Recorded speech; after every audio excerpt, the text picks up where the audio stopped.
The topic of today's talk is listening, contemplating, and meditating. And I'm basing this on a talk that Khenpo Karthar Rinpoche gave. As human beings, we have the capacity to develop our understanding, develop our wisdom, develop our compassion. And we need to know how to do this to maximize our potential. This is not related to sex, to race, to caste, wealth, or lack of it. As long as we are a human being, we have the potential to become a fully enlightened Buddha. So we need to have a method for us to recognize our potential and then understand it and bring it to fruition. Presently, we are considered ordinary beings or sentient beings, and we want to become enlightened beings. And as ordinary beings, it can be very difficult for us to relate to a fully enlightened Buddha or relate to even the idea that we have the potential to become a fully enlightened Buddha. It's so far beyond our experience. We really don't have a clue. And so we need to learn how to expand our potential little by little. It's not going to happen by itself. It hasn't happened by itself. There's a saying that I like, and that is that a seed never sees the flower. A seed really doesn't have much of a clue, if it did have consciousness, of what its potential is. And it is that way with us. We really do not have much of a clue. We've heard about the Buddha, what he did to become enlightened and what he did after he became enlightened. But it's really beyond our direct experience, and these are just words and stories. But since this is our potential, and it hasn't happened yet, and it won't happen unless we change, you might say, we have to apply ourselves. And we have to then use the methods of listening, contemplating, and then meditating to actually accomplish this.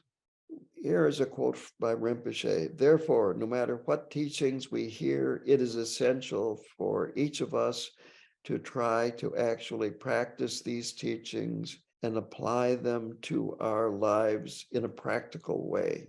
So even the Buddha can't save us from suffering. He can't give us enlightenment. He did give us a path, the method for attaining enlightenment. Our progress on the path depends on our diligence and our effort. What that means is you are the one that decides this. It's in your hands. You can't say, oh, there's nothing I can do about it, because there's lots that we can do about it. So the teachings of the Buddha can be looked at in three different stages. The first stage is for beginners. This is an entry point for the journey, spiritual path. The second stage is for those who have already made some progress. They've entered the path, they've made some progress.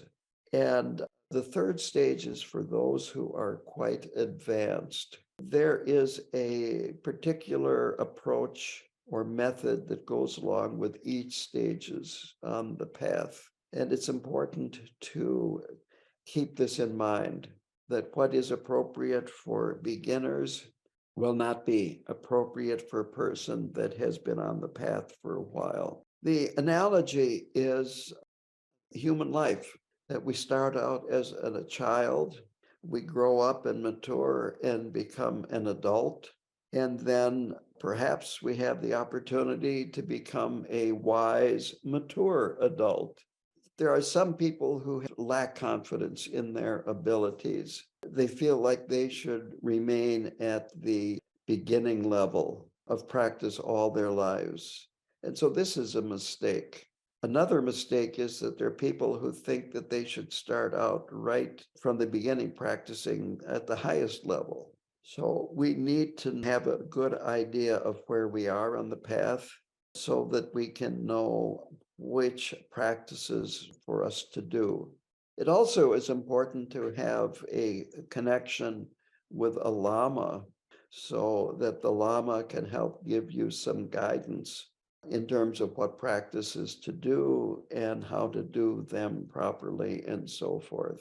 So we start out at the beginning and then gradually as we progress, adding other practices or placing different emphasis on the practices that you are doing. I like to compare it with building a house. First, you need a foundation, then you put up a floor, and then you put walls up on top of that. Then you put up the roof.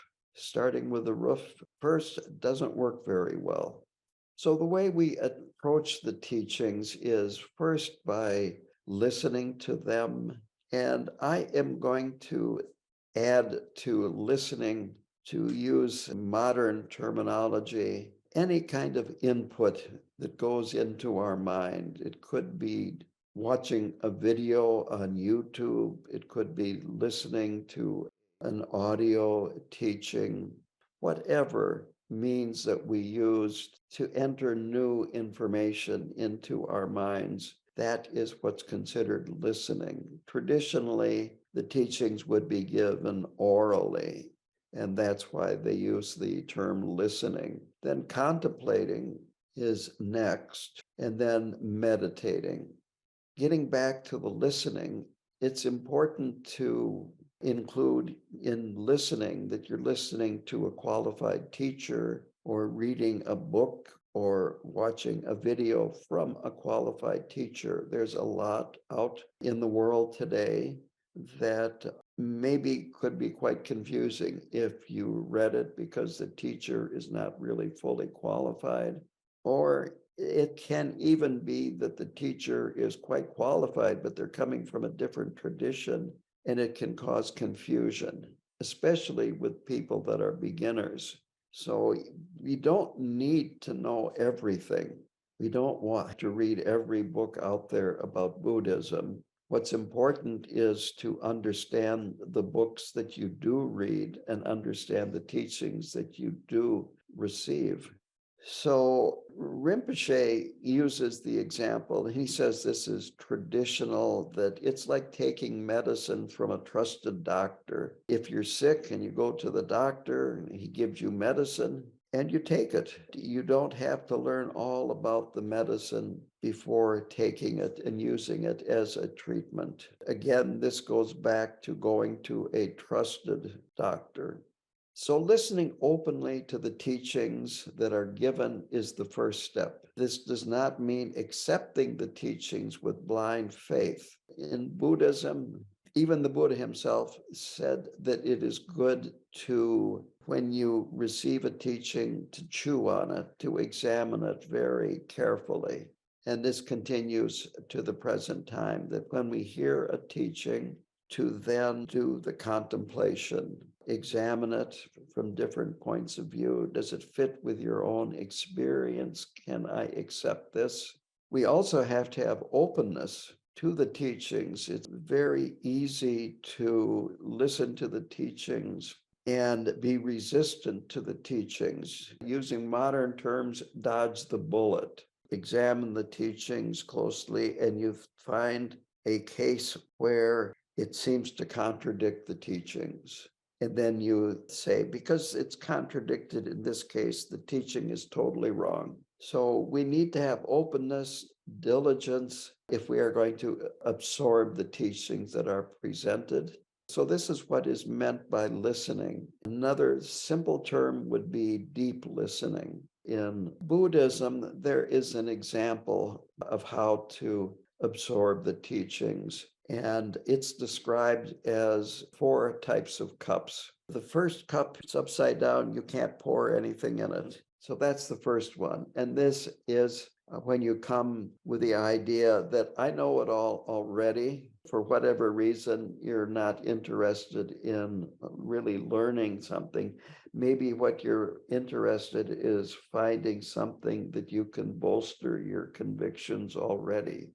The other is you've got your cup but it's already full to the brim. There's no room for new knowledge in there.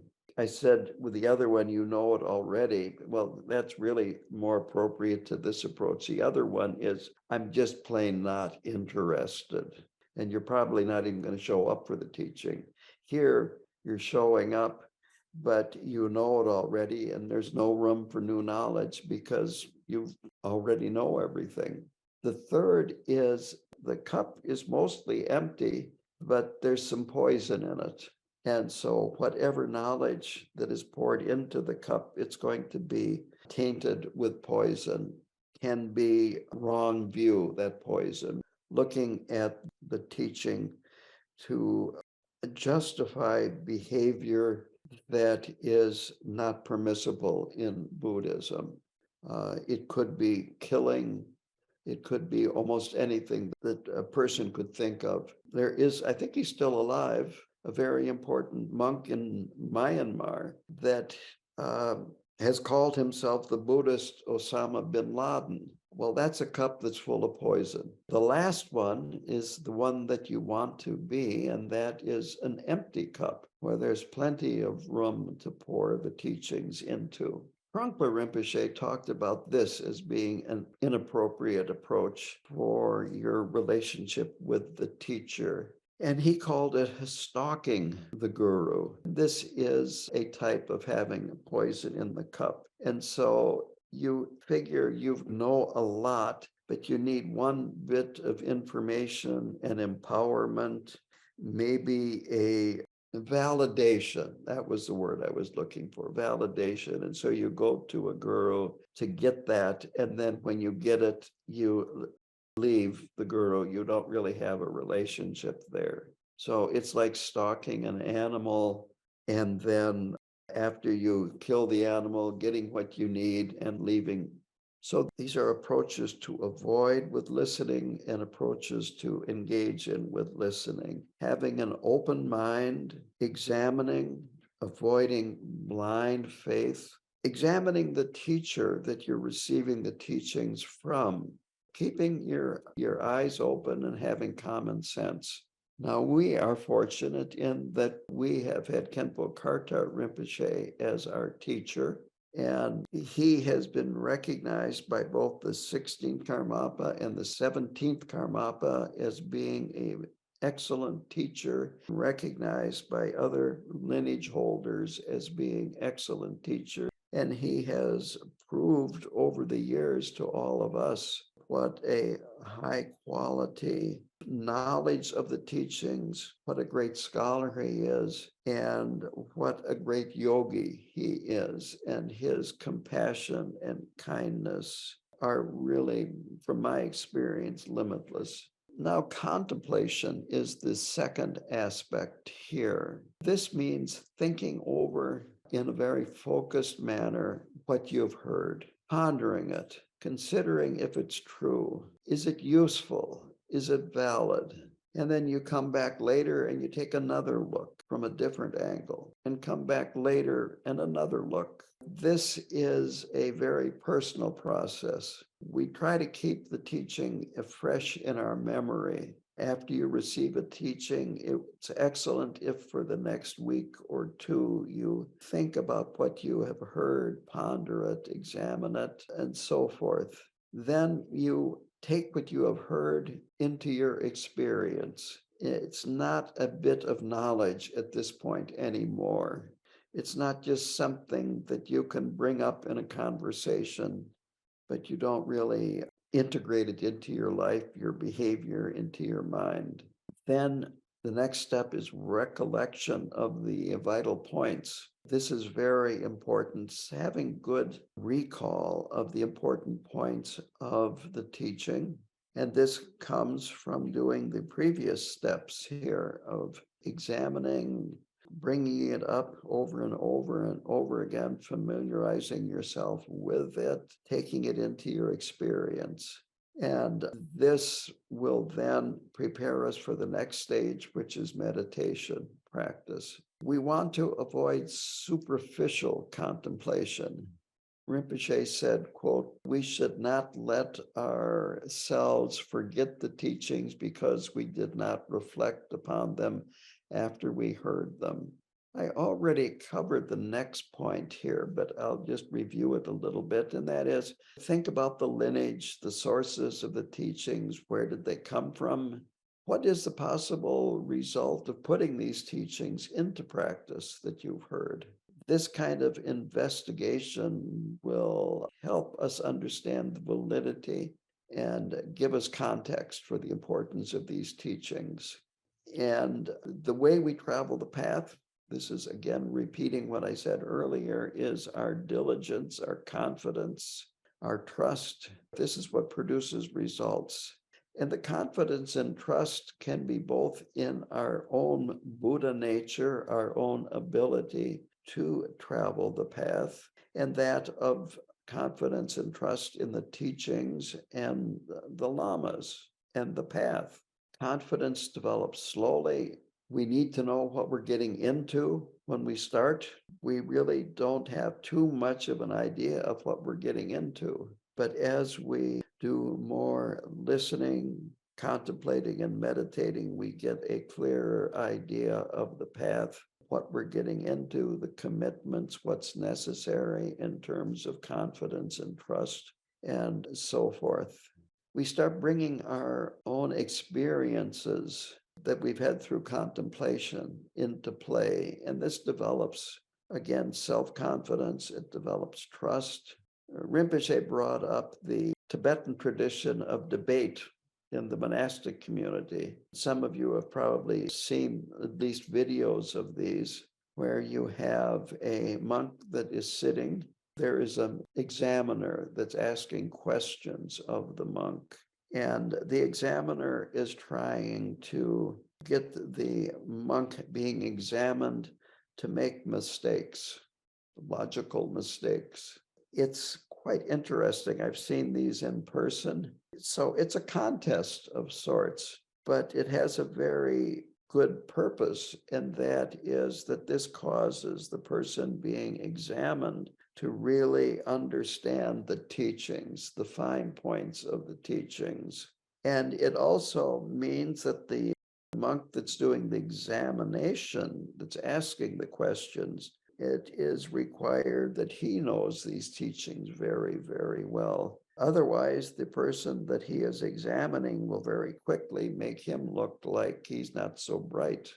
It's like that we need to know these to the point where we have freed ourselves from doubt. If we explain things to other people, we can do it in a way that another person can understand, that you don't have holes in your logic.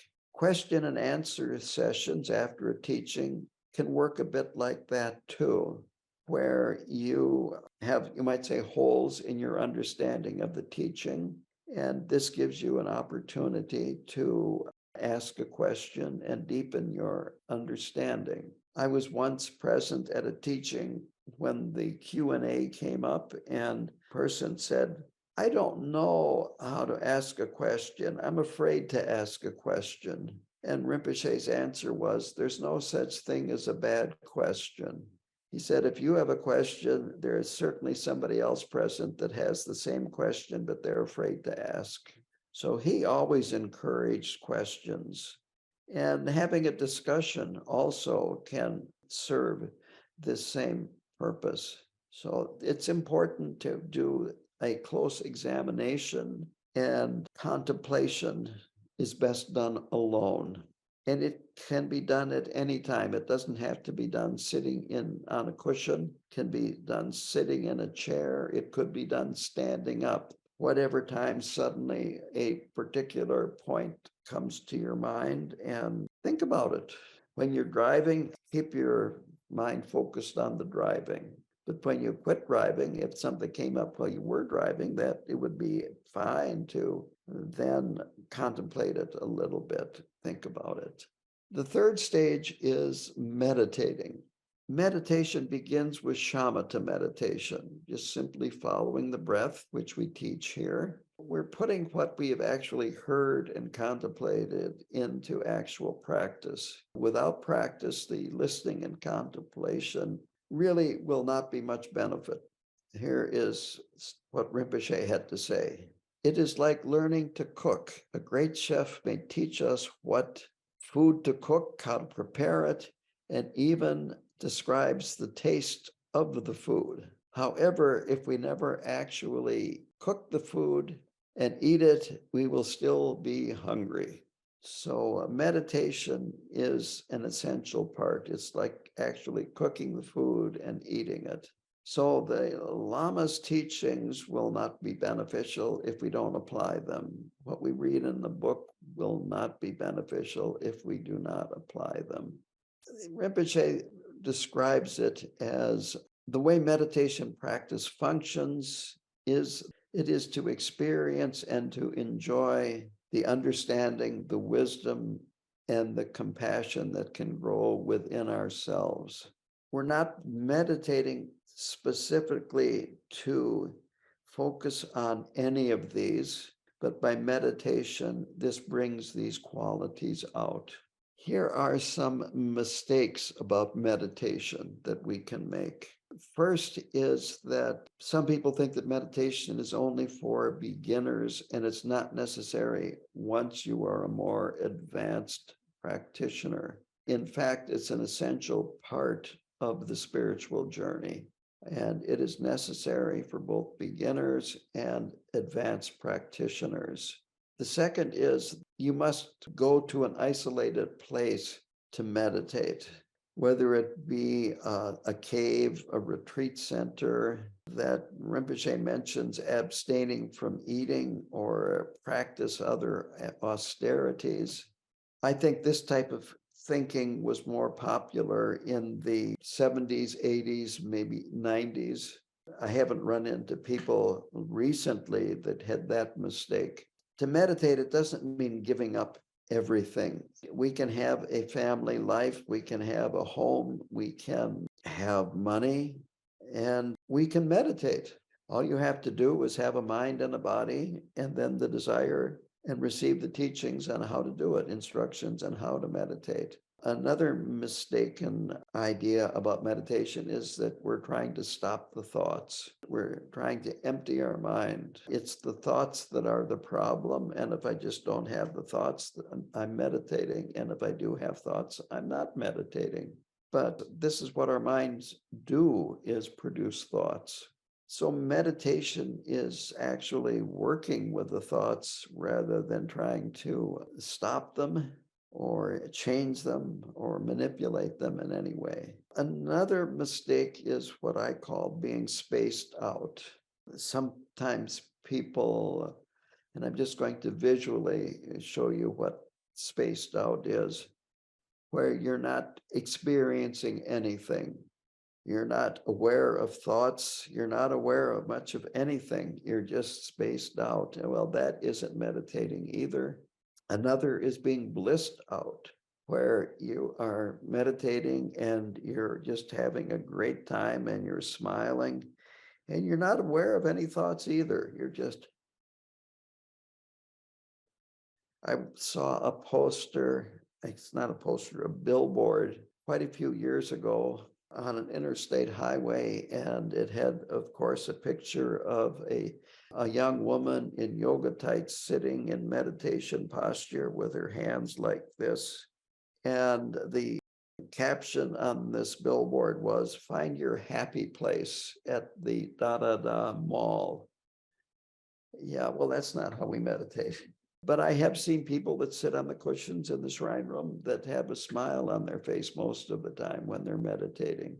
And I always wonder about that. It's not an altered state of consciousness. It's not a higher level of consciousness. To put it in modern terminology, we're already in an altered state of consciousness. It's called confusion. It's called samsara. And we are meditating so that we can experience an unaltered state of consciousness, just bare awareness. without alteration, without fabrication. And the only way that happens is by doing nothing, just sitting in meditation and watching, being aware of the thoughts. And as you progress on the path, eventually there is no watcher and nothing to watch. And there's just bare awareness that is unaltered. Another problem is it's easy to become impatient and expect results quickly. And of course, that's not possible. We need to practice regularly, even if it's for short periods of time.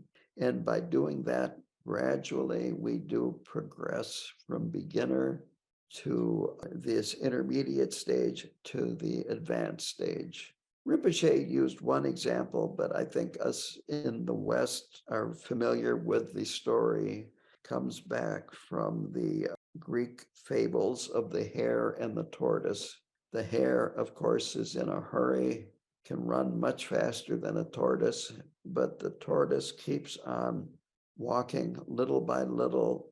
The hare gets distracted, and the tortoise reaches the finish line first. So it's that way in practice. We want to be regular, be diligent. Don't expect to have a lot of progress quickly. Just keep at it, keep practicing regularly on a daily basis if it's possible. And slowly, gradually, our spiritual strength, our wisdom will develop. We don't want to be like a gardener that spends a lot of time planting his garden and then doesn't do anything and it grows up to weeds and you never get much in the fall. A good gardener will be out there weeding, watering if it's necessary and during dry periods and doing other things. And then there is a lot of produce that comes out of the garden in the fall. So if we follow this same example in our meditation practice, it will bear fruit. Now, as we develop our inner qualities through regular practice, it is normal to have a lessening in our attachment to worldly concerns, to material possessions, for instance. This detachment happens naturally and it isn't forced. So our outer development is accompanied by inner development. It's good to check with your Lama occasionally about your practice, ask questions and so forth. Here are a few points about, I guess they're sidetracks. One is meditating without a teacher at all, without checking in regularly with a teacher. The second is trying to practice based only on learning through books, videos, friends, and so forth. And the third is not following the Lama's instructions and just doing what you think is best. The problem is you don't have a relationship with a Lama where you are actually following the Lama's advice. I guess the worst example that I have personally experienced was I used to work in a prison as a prison chaplain, and there was a man in there that was quickly released after I went to work. And he went back to Madison. And a few years later, there was an inmate that was interested in Buddhism. He attended my classes. I gave him instructions on meditating and teachings and so forth. And he got released. And one day after releasing, I don't know how long, he calls me up and he says, "My Lama is in jail and he's totally in distress." Well, it turned out that his Lama was this other inmate that had gotten released, who I had known. Well, there you have it. If that isn't enough, I continued after retiring to be a volunteer at this prison, and an inmate came in from Madison, and his Lama had convinced him that this man, the inmate, was the Buddha, and he was also Jesus Christ. And I asked him who his Lama was, and it was the same man.